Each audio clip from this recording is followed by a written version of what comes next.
بسم اللہ الرحمن الرحیم۔ ایک گاؤں میں ایک باپردہ خاتون رہتی تھی جس کی ڈیمانڈ تھی کہ شادی اس سے کریں گی جو انہیں باپردہ رکھے گا۔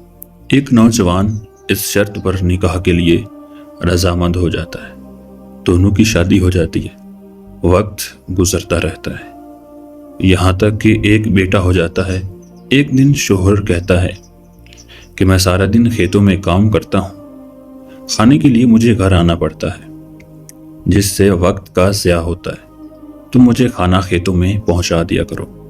بیوی راضی ہو جاتی ہے۔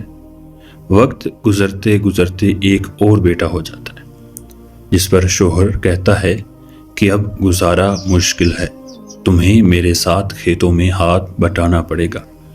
یوں وہ باپردگی سے نیم پردے تک پہنچ جاتی ہے اور تیسرے بیٹے کی پیدائش پر اس کا شوہر مکمل بے پردگی تک لے آتا ہے۔ وقت گزرتا رہتا ہے یہاں تک کہ اولاد جوان ہو جاتی ہے۔ ایک دن یوں ہی بیٹھے بیٹھے شوہر ہنسنے لگتا ہے۔ بیوی سبب پوچھتی ہے تو کہتا ہے کہ بڑا تو پردہ کرتی تھی، آخر کار تیرا پردہ ختم ہو گیا۔ کیا فرق پڑا پردے اور بے پردگی کا؟ زندگی تو اب بھی ویسے ہی گزر رہی ہے۔ وہ بولتی ہے کہ تم ساتھ والے کمرے میں چھپ جاؤ، میں تمہیں پردے اور بے پردگی کا فرق سمجھاتی ہوں۔ شوہر کمرے میں چھپ جاتا ہے۔ عورت اپنے بال بکھیرے رونا پیٹنا شروع کر دیتی ہے۔ پہلے بڑا بیٹا آتا ہے، رونے کا سبب پوچھتا ہے۔ کہتی ہے تیرے باپ نے مارا ہے۔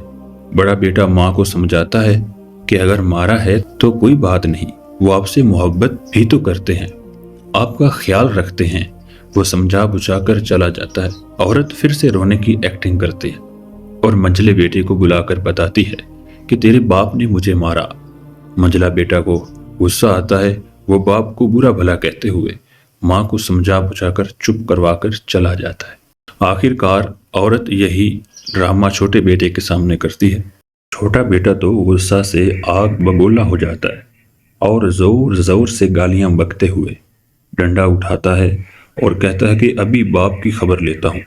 پھر عورت شوہر کو بلا کر بولتی ہے کہ پہلا میرے پردے کے وقت پیدا ہوا تو اس نے تیرا پردہ رکھا، دوسرا نیم پردے کے زمانے میں پیدا ہوا تو تیری آدھی لاج رکھ لی، جبکہ تیسرا جو مکمل بے پردگی کے زمانے میں پیدا ہوا تو وہ مکمل طور پر تیری عزت کا پردہ اتارنے گیا ہے۔